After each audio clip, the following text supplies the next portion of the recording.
Everyone, সবাই কেমন আছো? আলহামদুলিল্লাহ, আল্লাহর রহমতে আমরা অনেক ভালো আছি। আশা করি আল্লাহর রহমতে তোমরাও ভালো আছো, সুস্থ আছো। সো চলো সবাই একবার বলি, বেঁচে আছি তার জন্য আলহামদুলিল্লাহ। সো আমরা বেঁচে আছি, সুস্থ আছি বিধায় কিন্তু আমি ব্লগ করতে পারছি আর তোমরা দেখতে পাচ্ছ। দেখো, আল্লাহর শুকরিয়া আদায় করলাম, এটাতে কিন্তু আমাদেরই ভালো। আল্লাহ যদি আমাদের উপর খুশি হয়, আল্লাহ তাআলা আমাদের মনের সকল চাওয়া পূর্ণ করে দিতে পারে, তাই না? সো একবার সবাই বলি আমার সাথে আমিন। অ্যাকচুয়ালি আমি তোমাদের উপর জোর করছি তা না, অ্যাকচুয়ালি তোমার যেমন আল্লাহ, আমার আল্লাহ সবারই তো সমান, তাই না বলো? সো আমরা যদি ভালোটা দিয়ে শুরু করি, ভালোটা দিয়ে শেষ হবে ইনশাল্লাহ। সো সুন্দর একটা সকাল ছিল, যদিও মানে শুধু বলতেই সুন্দর, ততটাও সুন্দর না, কেননা প্রচণ্ড রকম গরম পড়েছে আবার। আর আমি না গত ব্লগে সত্যি কথা একটা ভুল কথা বলেছি যে জ্যৈষ্ঠ মাস মেবি পড়ে নাই। তো আমি পরে মার কাছ থেকে জানতে পেরেছি যে জ্যৈষ্ঠ মাস সে কবে পড়ে গিয়েছে। এখন বুঝতে পারছি যে এই ঘুমসা গরমটা শুধু আম, জাম, কাঁঠাল, লিচু এগুলা পাকবে দেখেই পড়েছে। তো আমার ওই ভুল তথ্যর জন্য আমি খুবই দুঃখিত।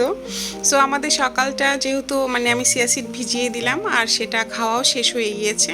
তো এখন আমার নাস্তা আজকে একটা পরোটা, ডিম পোস আর কলা, আর আরেকটা ডিম পোস ওটা হচ্ছে আজান বাবার জন্য, বেগুন ভাজা দিয়ে ডিম পোস দিয়ে আর ভাত দিয়ে আজান বাবা খাবে। আর বেশিক্ষণ লেট না করে তোমাদের সামনে চলে এসেছি যে আমি যে গত ভ্লগে শপিংয়ে গিয়েছিলাম, আমি গিয়েছিলাম কিছু গজ কাপড় বা কিছু কেনাকাটা করতে, ওগুলো মেক করার পরে আমি তোমাদের সঙ্গে অবশ্যই শেয়ার করব। তো এই ফাঁকে আমার হাজব্যান্ড কী করেছে, মানে আমি জাস্ট সারপ্রাইজ। আমি অফ ক্যামেরায় এত খুশি হয়েছিলাম, কেননা ও আমাকে বলতেছে কি তুমি তো সেখানে আমার গজ কাপড় কিনতে গিয়েছিলে আর আমি দেখো কি কি কিনেছি। অ্যাকচুয়ালি ও বলল কি তুমি যেহেতু গজ কাপড় কিনবা আর মেয়েদের SM প্লাজায় ম্যাক্সিমাম মেয়েরাই তোমার শপিং করে, তো বলতেছে ওখানে গ্যাদারিংয়ে আমি না যাই, আমি গাড়িতেই বসে থাকবো। বাট সে গাড়িতে না বসে থেকে সে সরাসরি চলে গিয়েছে আমিন কমপ্লেক্সে। তারপরে ওখান থেকে তোমার কিছু মানে সিম্পল কিছু শপিং করেছে। তো আমি ভাবলাম যে তোমরা যেহেতু আমার family person, actually family person যারা পাশে থাকে, যারা ভালোবাসা দেয়, তারা আপন, আমি যেটা মনে করি অ্যাকচুয়ালি। আর যেহেতু ইউটিউব ফ্যামিলি এটা আমার তোমাদেরকে নিয়ে ফ্যামিলি, সো তোমাদেরকে ফ্যামিলি পার্সন আমি বলতেই পারি। তো সর্বপ্রথম তোমাদের সঙ্গে শেয়ার করলাম যে একটা স্পুন। অ্যাকচুয়ালি আমার যে সুগার রাখছিলাম ওইটাতে তোমার কোনো এক্সট্রা স্পুন ছিল না, তো ওদের বাবা আবার এক্সট্রা স্পুন নিয়ে আসছে। স্পুনটা কিন্তু অনেক কিউট ছিল। আর এই যে ছোট্ট একটা কিউট দেখতে পাচ্ছ, এটা হচ্ছে লবণ রাখার জন্য। যদিও আমাদের ফ্যামিলির কেউ তোমার এক্সট্রা লবণ কেউ খাই না, তবে আমার বরাবরই আমি যখনই আমি মানে লবণের কোনো বাটি দেখি, মানে কিউট কিছু দেখি, আমার দেবরের কথা মনে হয়। আমার দেবর এখন ইউরোপে থাকে, বেচারা না খুব এক্সট্রা লবণ খায়। তো ভাইয়া আসলে না আমাকে লবণ সব সময় ভাইয়ার ডাইনিং টেবিলে রাখতে হতো। তো যাই হোক, তারপরে এনেছে ওদের বাবা একটা মামপট। অ্যাকচুয়ালি ওদের বাবা বলছিল যে আমাদের যেহেতু দুইটা মামপটে আমরা তোমার নর্মাল ফ্রিজে পানি রাখি, যেহেতু প্রচণ্ড রকম গরম। তো একটা হচ্ছে তোমার প্লাস্টিক বোতল আর একটা হচ্ছে তোমার কাচের। তো ওদের বাবা বলছিল প্লাস্টিক রাখার দরকার নেই, আজকে আমি এই কাচের তোমার ওয়াটার পটটা এনেছি, সো এখানে আজ থেকে কন্টিনিউ পানি রাখা যাবে। আর আরেকটা হচ্ছে আমার, দেখো কি সুন্দর না, এটা চা রাখার জন্য নিয়ে আসছে। সো দেখতেই পাচ্ছ কতটা সুন্দর। আমি তো বলছিলাম যে অ্যাকচুয়ালি আমরা যখন সুগার রাখার জন্য পটটা কিনতে গিয়েছিলাম, তো তখন এটা নিব, বাট মাথা থেকে মানে মাথায় ছিল না, বুঝছো। আর যেহেতু চা পাগল আমি, রেদওয়ানের বাবা অতটাও চা খাই না, আবার যখন গেস্ট আসে তো সেইভাবে আমি পরিবেশন করি মানে কাপে কাপে। তো ভাবলাম যে একটা আমার টি পট দরকার, সো ওদের বাবা নিয়ে আসছে। আর পটটা কিন্তু মাশাআল্লাহ অনেক সুন্দর ছিল। আর সবচেয়ে বড় কথা হচ্ছে যে এটা সুগার পটের সাথে একদম ম্যাচিং ম্যাচিং, তাই না বলো? জাস্ট একটু ফ্লাওয়ারটা ভিন্ন, বাট কালারটা কিন্তু একেবারে সেম। সো মনে হচ্ছে যে ওটা বড় ভাই আর এটা ছোট ভাই। তো কেমন হলো বলো আমার এই কিউট কিউট তোমার সংসারের কিছু প্রয়োজনীয় জিনিস যেটা ওদের বাবা কিনেছে, আমার সবচেয়ে বেশি পছন্দ হয়েছে এই ছোট্ট স্মল কিউটি পাইকে। আর লবণ রাখার পটটা আমার খুবই পছন্দ হয়েছে, কালারটাও কিন্তু বেশ। তো আমার এই কিউট শপিংগুলো কেমন লাগলো অবশ্যই অবশ্যই জানিও। আর তোমাদের সঙ্গে আজকে অনেক কথা বলবো, অনেক জানা অজানা তথ্য দিব। সো আমাদের ব্লগটা কিন্তু শেষ পর্যন্ত দেখো, ভালো লাগলে অবশ্যই একটা লাইক দিও আর আমার চ্যানেলটা সাবস্ক্রাইব করে আমাদের সাথেই থেকো। সো দেখতে থাকো শেষ পর্যন্ত।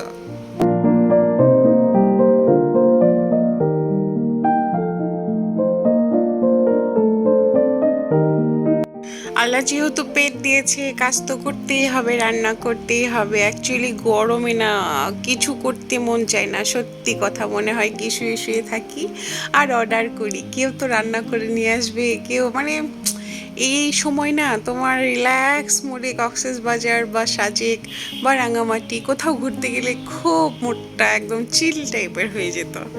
অ্যাকচুয়ালি আমরা তো ভাবি অনেক কিছু, এটা কি সম্ভব বলো? যখন তখন তো আর সব কিছু সম্ভব না। আর আমার ক্ষেত্রে একেবারেই ইম্পসিবল, বিকজ আমার দুই বাচ্চারই তোমার হচ্ছে ফাইনাল এক্সাম। তো আমি খুব বিজি। সো আজকে রান্না করছি তোমার লাউ দিয়ে টাকি মাছ আর হচ্ছে মুরগির মাংস। লাউ দিয়ে টাকি মাছ এটা আমার দুই বাচ্চা কেউ খাবে না, যদিও আমি চুরি চুরি করে খাওয়ানোর চেষ্টা করব। আর চিকেনটা রান্না করছি একটু ভেজে ভেজে। অ্যাকচুয়ালি আজকে যেটা রান্না করছি সেটা হচ্ছে ব্রয়লার মুরগি, যেটা আমার ফ্যামিলির অনেকেই খায় না। আমার মা খায় না, আমার হাজব্যান্ড খায় না। বাট হাজব্যান্ড খায়, মানে ম্যাক্সিমাম সময়ই খায় না, এক দুই পিস খাবে, কিন্তু তার জন্যে আমাকে এত স্পেশাল করে রান্না করতে হচ্ছে এই মুরগির মাংসটা। দুই চুলায় দুই রান্না তুলে দিয়েছি। সো আজকে চলে আসি, চলো গল্প করি, অনেক কথা বলবো। আর আমি আগেই তোমাদের কাছে ক্ষমা প্রার্থী, আমার কথা কেউ কিছু মনে করো না, কাউকে কোনো উদ্দেশ্য করে কথাগুলো না। অ্যাকচুয়ালি আমার মন থেকে কথাগুলো আমি তোমাদের সঙ্গে শেয়ার করতে চাই, যেগুলো কথা না আমার মাথায় এসে মানে খুব চাচ্ছিল যে তোমাদের সঙ্গে শেয়ার করি। অ্যাকচুয়ালি আমি ব্লগের প্রথমেই বলেছি প্রত্যাশা বনাম প্রাপ্তি। অ্যাকচুয়ালি দুইটা কিন্তু ভিন্ন রকম। বাট দেখো, তোমার প্রত্যাশাটা হাই, অনেক হাই, বাট প্রাপ্তিটা কম, তখন কিন্তু কষ্টটা অনেক বেশি হবে, কেননা প্রত্যাশাটা হাই। অ্যাকচুয়ালি এটা আমি আমার লাইফ দিয়েই বলি, আমি কারো লাইফে যাব না অ্যাকচুয়ালি। সো তোমাদের সঙ্গে শেয়ার না করলেই না। হ্যাঁ, যে আমি যে ইউটিউব চ্যানেলটা খুলেছি এখানে আমাকে সাপোর্ট করে কয়জন বলো? আমার ফ্যামিলি কিন্তু বিশাল বড় ফ্যামিলি, আমার শ্বশুরবাড়ি, বাবার বাড়ি, আত্মীয় স্বজন, ফ্রেন্ড সার্কেল, কত মানে কত কেউ না আছে, তাই না? বাট আমাকে সাপোর্ট করে কয়জন? তুমি বিশ্বাস করবা যে আমার বান্ধবীদের মধ্যে আমার ব্লগ কেউ দেখে না, বা আমার বাবার বাসা থেকে এক দুইজন দেখলে দেখে, বাকিটা কেউ দেখে না। আমার শ্বশুর বাড়ি থেকেও সেম, কয়েকজন দেখলে দেখে, না দেখলে না দেখে। বাট আমি ভালোবাসাটা কিন্তু তোমাদের কাছে থেকে পাই। আমার ফুল ভালোবাসা শুধু তোমরা আমার জন্য, বিশেষ করে আমার ইউটিউব চ্যানেলের জন্য। সো আমি তোমাদের কাছে আমি মানে অনেক কৃতজ্ঞ, সত্য কথা। অ্যাকচুয়ালি আমি প্রত্যাশাটা এই বিষয়ে খুবই কম করেছি, আর এই জন্য আমার না বিন্দু মাত্র কষ্ট নেই। বিশ্বাস করো, আমি এই চ্যানেলটা খুলেছিলাম, তোমরা যারা আমার ফার্স্টে ব্লগ দেখেছো, আমি হয়তো বা কোনো সময় শেয়ার করেছি যে আমার যে চ্যানেলটা আমি খুলেছি এটা আমার হাজব্যান্ডকেও বলেছিলাম না। আমার হাজব্যান্ড জানতে পেরেছে এবার ঈদে, তাও আমি যখন গ্রামে ছিলাম, ও যখন ঢাকা শহরে ছিল।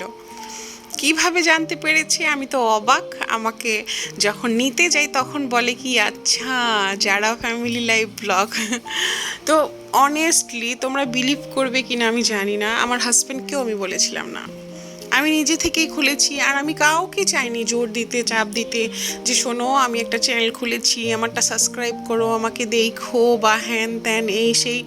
আরে জোর করে তো কিছুই হয় না। তারা যদি আমাকে ভালো না বেসে আমার ব্লগটা না দেখে, তাহলে আমার জোর করাই দেখুক, এটা আমি একেবারেই চাই না। সত্য কথা, সে আমার মাই হোক, আর সে আমার শাশুড়ি মাই হোক, আর সে যেই হোক না কেন, সত্য কথা, আমি কিছু মানুষের সাপোর্ট পাই, সেটাই আমার জন্য যথেষ্ট। আমি তোমাদের ভালোবাসা নিয়ে ডে বাই ডে একটু একটু করে আগাচ্ছি, এটাই আমার জন্য ইনাফ। সো আমার কথাটা মিলিয়ে দেখো, প্রত্যাশা বনাম প্রাপ্তি। আমি প্রত্যাশাটা কম রেখেছি, এর জন্য আমার কষ্ট কম, কিন্তু আমার প্রাপ্তিটা দেখবা একদিন অনেক বড় হবে ইনশাল্লাহ। সেই দিন হয়তো আমাকে বলবে সবাই, আশাবাদী আমি অ্যাকচুয়ালি, আমি জানি না কালকে কি হবে, বাট আমি আশাবাদী সেই দিন হয়তো সবাই আমাকে মোটিভেট করবে, ওয়াও খুব ভালো করেছো, এটা করেছো সেটা করেছো। অ্যাকচুয়ালি শোনো, আমি সবসময় কি করি, আমার নিজেকে অন্যের জায়গায় রাখি। হয়তো তারা অনেক বিজি বা যেবার লাইফ স্টাইল কেন দেখবো, হয় মানে আমার আমার এগুলো বক বক কেন শুনবে তারা, তাই না? আর আপন মানুষ না, বিশ্বাস করো, আরেকটা কথা না বললেই না, তেলালা মাথায় খুব তেল দিতে পছন্দ করে। ঠিক আছে, তোমার সামনাসামনি অনেক সুন্দর, বাট পেছনে তার রূপটাই ভিন্ন। এইটা হচ্ছে মানুষের, মানে প্রত্যেকটা মানুষেরই আচার ব্যবহার। সো তুমি তুমি তোমার লাইফ থেকে তুমি যে পদেই থাকো না কেন, তুমি যত বড়ই হও না কেন, বা তুমি যত আছে না যে তুমি তুমি আছে না লাক্সারিয়াস লাইফ লিড করছো, বা তুমি বস্তিতে থাকো না কেন, এক্সপেকটেশন সবসময় কম রাখাটাই বেটার। সো আমি কেন জানি আমি কখনো কারো কাছে আশা করি না, কিচ্ছু না। তোমরা তো আছো, ইনশাল্লাহ কিছু হবে। আর সবচেয়ে বড় কথা, আমাদের কপাল, আমাদের কপালে লিখা না থাকলে কোনো কিছুই কখনো পসিবল না, কখনো না।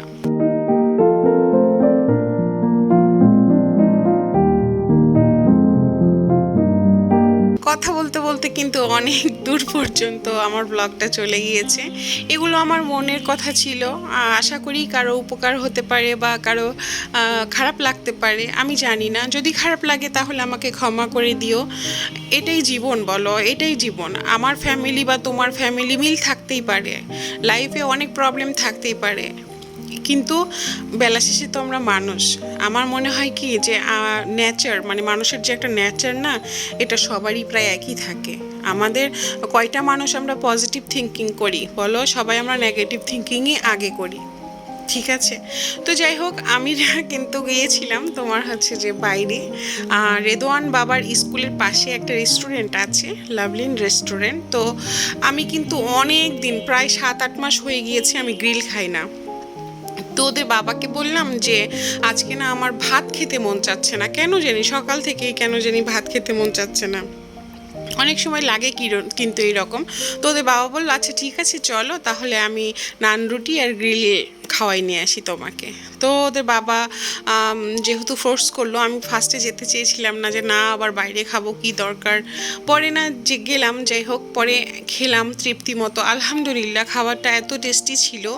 আর অনেক দিন পরে যেহেতু আমি গ্রিল খেলাম, আর গ্রিলটা আমার এত মজা লেগেছে, এভরিথিং। ডালটা অনেক মজা ছিল, আর লাস্টের চারটার তো তুলনা হয় না। তো ওদের বাবা বলল যে ঠিক আছে, আমরা যেহেতু খেলাম, আর আর রেদওয়ান বাবা যেহেতু স্কুলে, তো চলো বাসার সবার জন্য গ্রিল নিয়ে যাই। তো আমি বললাম যে ওকে, ভালো হবে। তো বাসার সবার জন্য একে একে আমরা সব গ্রিল নিয়ে আসছি, আর সেটা আমি এখন পরিবেশন করছি। আর গ্রিলটা কিন্তু সত্যি কথা অনেক মজার ছিল, অনেক টেস্টি ছিল। আর আমার দেবরও যেহেতু বাসায়, মা বাসায়, 2 বাচ্চা, তাদের জন্যই পার্সেলটা আনা হয়েছে, আর তারা তো মহা খুশি। তো তাদের খুশিতে আমিও খুশি। অ্যাকচুয়ালি মাঝে মধ্যে না তাদেরকেও খাওয়ানো উচিত। যদিও আমার মা, আমার শাশুড়ি মা কখনো কেএফসি বলো এটা সেটা কখনো খায় না, বাট আমার মা আবার এই গ্রিলটা হলে একটু ঝাল ঝাল, তো সেটা খায়। তো এই ফাঁকে আমার দেবর আমার বড় ছেলেকেও নিয়ে চলে এসেছে, আর ওদের বাবা আমার হাতে পার্সেলটা দিয়ে ও গিয়েছে কিছু মেডিসিন কিনতে। দেখো, আরও কিছু কথা বলতে চাই, যে আমার যে কষ্ট হয় না এটা কিন্তু তা না, বাট আমি মেনে নিয়েছি। আজকে আমার চ্যানেলটা আমি খুলেছি, আমাকে সবাই না হোক, কিছু মানুষও আমার রিলেটিভের মধ্যে যদি সাপোর্ট পেতাম, আমি না আরেকটু গ্রো করতে পারতাম, আমার আরেকটু উপকার হতো বা আরেকটু হেল্প হতো। তো যাই হোক, একটু দেরিতেই হোক, কোনো সমস্যা নাই, বাট আমি শুধু অরিজিনাল ভালোবাসা চাই।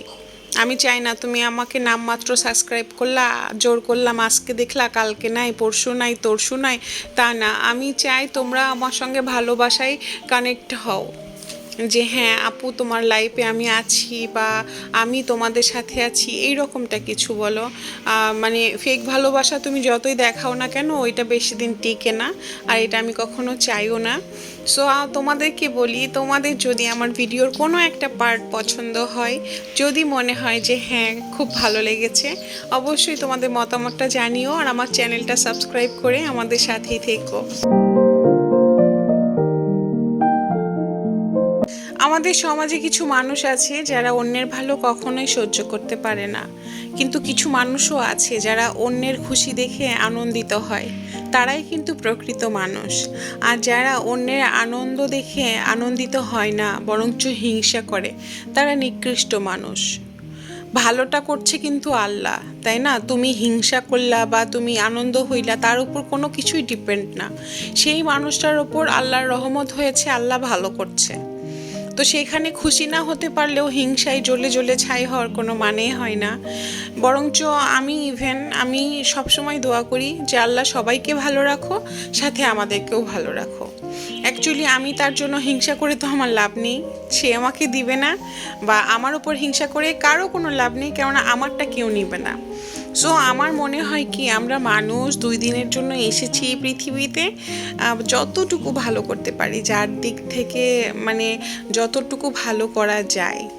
মানে দেখো, একটা ভালো কাজ করলে কিন্তু শুধু নিজের ভালো বা একটা তা কিন্তু না, অন্যের উপকার করলা, তার কাছ থেকে দোয়া নিলা, তার মুখে একটু হাসি ফুটালা, এর চেয়ে বড় পাওয়ার কিছু আছে নাকি? থাকতে পারে না। সো আমি বলবো যে অন্যের খুশি দেখে খুশি হওয়াটাই আসলে ভালো কিছু। আর আমার পরিবারের পার্সন কিন্তু এখনও সবাই খুব খুশি। আর আমার বাচ্চারা দেখেছো নিজের হাতে খাচ্ছে। এরকম খাবার হলে তাদের আর কোনো আম্মু খাওয়াই দাও, আম্মু মোবাইল দেখি, টিভি দেখি, এগুলো না। এরকম খাবার হলে তারা নিজেরাই তাড়াহুড়া করে খেতে বসবে। আর হচ্ছে যে দেবরও খেয়ে খুব বলল যে হ্যাঁ ভাবি, খাবারটা অনেক মজা হয়েছে, অনেক ভালো লাগলো গ্রিলটা। আসলে খাবারগুলো অনেক টেস্টি ছিল, আলহামদুলিল্লাহ। আসলে কোনো প্ল্যান ছিল না, বাট খাওয়া হয়ে গেল। এটাকেই বলে রিজিক, এটা আমাদের কপালে ছিল। আমরা যতই না করি না কেন, আজকে এটা করব না, আজকে এটা খাবো না, বা ওইখানে যাব না, তোমার কপাল, তোমার রিজিক, তোমার কপালে যা থাকবে আসবেই ইনশাল্লাহ। আর যেখানে যাওয়ার লেখা থাকবে সেখানেই হবে। এগুলো সম্পূর্ণ আল্লাহ প্রদত্ত। সো আল্লাহ সবাইকে হেফাজতে রাখুক, আল্লাহ সবাইকে হেদায়েত দিক, এবং আল্লাহ সবাইকে ভালো কিছু করার তৌফিক দিক। আমি যে ভালো ভালো কথাগুলো বলছি, এটা শুধু তোমাদেরকে বলার জন্য না, এটা আমি পালন করি, আমার আল্লাহ জানে, আমার মন জানে, এবং আমি চেষ্টা করি বেশি কিছু না, 1000টা না, 1,00,000টা না, একটা দিয়েই শুরু করি না কেন, তাই না? ইনশাল্লাহ একদিন অনেক কিছু করতে পারবো। সো তোমরা দোয়া রেখো। আর এর ফাঁকে কিন্তু ওদের বাবা মেডিসিনগুলোও নিয়ে চলে এসেছে। আমার বাসার মেডিসিন একদম ডাল ভাত ভর্তার মতো, সব সময় ওষুধ কিনতেই থাকে আমার হাজব্যান্ড মহাদয়। কিন্তু আজকে এনেছি আমার জন্য প্রয়োজনীয় একটা প্রোডাক্ট, সেটা হচ্ছে আমার ফেস ওয়াশ। এটা হচ্ছে আবার ডক্টরের দোকান ছাড়া পাওয়া যায় না, এটা আমাকে ডক্টর সাজেস্ট করেছিল। মাঝখানে আমার অনেক অ্যালার্জি হয়েছিল তার জন্য, বাট মানে এই ফেস ওয়াশ ছাড়া আমি আর কোনোটাই ইউজ করি না। এত ভালো ফেস ওয়াশ, যদিও আলহামদুলিল্লাহ এখন আমার স্কিনটা অনেক বেটার হয়ে গিয়েছে। তবে অ্যালার্জি হওয়ার পর থেকে না, আমি স্কিন নিয়ে অনেক ভয়ে থাকি। অ্যাকচুয়ালি অন্য কোনো প্রোডাক্ট ইউজ করি না, যেগুলো ডক্টর বলেছে সেগুলো ছাড়া। তো যাই হোক, আমার ব্লগটা কিন্তু একেবারেই শেষের দিকে। As a mother, as a house wife, as a woman, আমার লাইফ স্টাইল, আমার ডেইলি রুটিন লাইফ ব্লগ সব কিছু শেয়ার করলাম। জানি না তোমাদের কেমন লেগেছে, অবশ্যই মতামত জানিও। সো তোমরা ভালো থেকো। আজকের জন্য আল্লাহ হাফেজ।